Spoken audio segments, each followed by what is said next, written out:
Good afternoon, everybody. Welcome to Friday's Proverbs with Paul in the afternoon. And now we have a beautiful, beautiful sunny afternoon. Getting ready for the weekend. Hallelujah. Proverbs chapter 16 and verse 19. It is better to be humble in spirit with the lowly than to divide the spoil with the proud.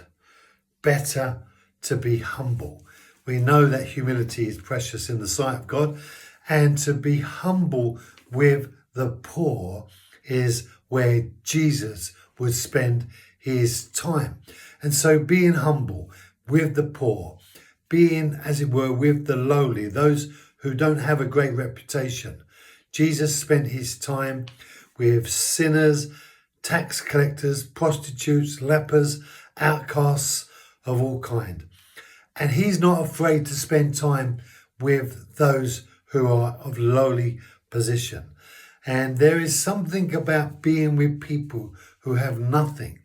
In fact, when I've been abroad, I found myself being so blessed by the provision that's offered for people who have very, very little to give. It's a really humbling experience. And Jesus wants us to be prepared to sit with the lowly. It says, but then divide the spoil with the proud, meaning those, as it were, who have much to share.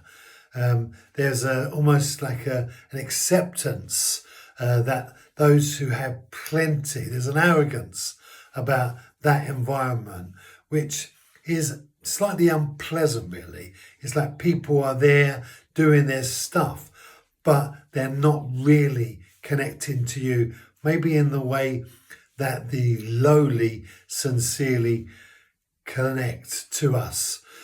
If you've ever found yourself in a place where you have to make a choice between going to be with those of high reputation and those of low reputation, which one have you chosen?